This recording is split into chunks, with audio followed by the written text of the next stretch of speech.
ஓம் தனம் தரும் கல்வி தரும் ஒரு நாளும் தளர்வறியா மனம் தரும் தெய்வ வடிவும் தரும் நெஞ்சில் வஞ்சமில்லா இனம் தரும் நல்லன எல்லாம் தரும் அன்பர் என்பவர்க்கே கனம் தரும் பூங்குழலாள் அபிராமி கடை கண்களே. ஓம் நமச்சிவாய. மேன்மைகள் சைவ நீதி விளங்குக உலகமெல்லாம். நோயற்ற வாழ்வே குறைவற்ற செல்வம்.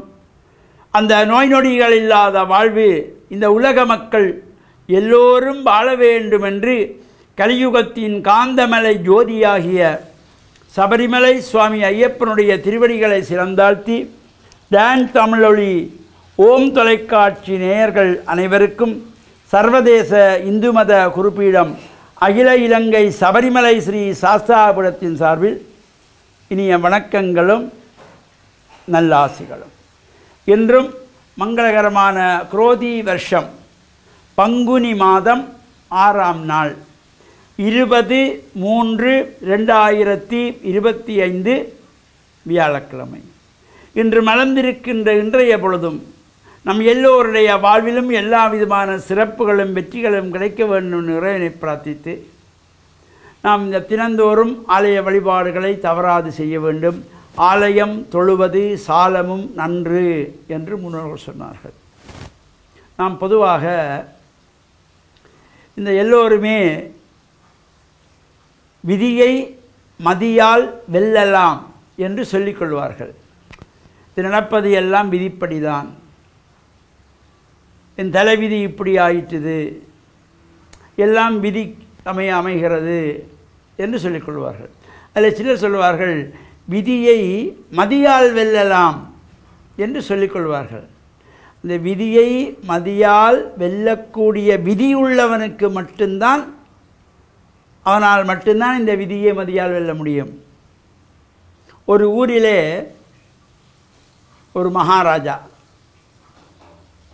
அந்த மகாராஜா தன்னுடைய ஆட்சி காலத்திலே எல்லோரையும் நல்லபடியாக அரசாட்சி செய்து வருகின்றார். அவருக்கு சற்று வயசாகிறது. சரி, இந்த வயது முதிர்ந்து கொண்டு செல்லுகிறது. என்னுடைய இடத்திற்கு அடுத்த ஒரு ராஜாவை, இளவரசனை இப்போவே நியமிக்க வேண்டும் என்று அந்த அரச சபையிலே ஆலோசனை நடத்துகிறார். அப்பொழுது தன்னுடைய மகனை அந்த இளவரசனாக நியமிப்பதற்கு எல்லோருமே சம்மதித்து கொள்ளுகின்றார்கள். இந்த அரசனும் அதற்கு சம்மதித்து அவனை இளவரசனாக்குவோம் என்று இளவரசு பட்டமளிப்பு விழா நடத்துவதற்குரிய ஏற்பாடு செய்கின்றார்கள். அப்பொழுது இந்த மகாராஜாவுக்கு அவனுடைய ஜாதகத்தை எடுத்து ஒரு கால் பார்த்து கொள்ளுவோம், அடுத்த நான் இல்லாத காலத்திலே அவன் தானே இந்த நாட்டை ஆள வேண்டும் என்று ஜாதகத்தை எடுத்து பார்த்து கொள்ளுவோம் என்று அந்த அரண்மனையிலே உள்ள சோதரர்களை அழைத்து தன்னுடைய மகனுக்கு இளவரசு பட்டம் சூட்டு நிகழ்வு நடைபெற இருக்கிறது, அவனுடைய பலன்கள் எவ்வாறு இருக்கிறது என்று இந்த ஜாதகத்தை ஆராய்ந்து சொல்லுங்கள் என்று இந்த ஜாதகத்தை பார்ப்பதற்காக அரச சபையிலே உள்ள சோதரர்களை அழைத்து பார்க்கிறார். 2-3 சோதரர்கள் திரும்ப திரும்ப பார்க்கிறார்கள். பார்த்தவர்கள் எல்லோருமே ஒரே பதிலை சொல்லுகிறார்கள். மகாராஜா, மன்னிக்க வேண்டும், நீங்கள் இன்னும் ஒருவரை இளவரசனாகத்தான் நியமிக்க வேண்டும்.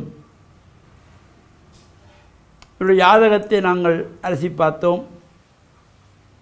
அதனாலே இன்னும் ஒருவரை நீங்கள் இளவரசனாக தேர்ந்தெடுத்து கொள்ளுங்கள். உங்களுடைய மகனுக்கு இந்த அரசை ஆளுகின்ற விதி இல்லை என்று சொல்லுகிறார்கள்.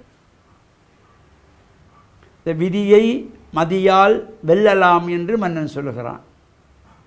இதனுடைய தொடர்ச்சியை நாளைய தினம் சிந்திப்போம் என்று கூறி, விதியை மதியால் வெல்லலாம் என்றால் அந்த விதியை மதியால் வெல்லக்கூடிய விதி உள்ளவனால் மட்டுமே அது முடியும் என்ற நல்ல சிந்தனையோடு நாளை இதனுடைய தொடர்ச்சியை சிந்திப்போம் என்று கூறி, டான் தமிழொலி ஓம் தொலைக்காட்சி நேயர்கள் அனைவருக்கும் சர்வதேச இந்து மத குருப்பிடம் அகில இலங்கை சபரிமலை ஸ்ரீ சாஸ்தாவிடத்தின் சார்பில் நல்லாசிகளை கூறிக்கொள்வதில் மனமகிழ்வு கொள்கிறோம். சர்வே ஜனாக சுகினோ பவந்து சமஸ்த சன்மங்களானி சந்து சுபம்.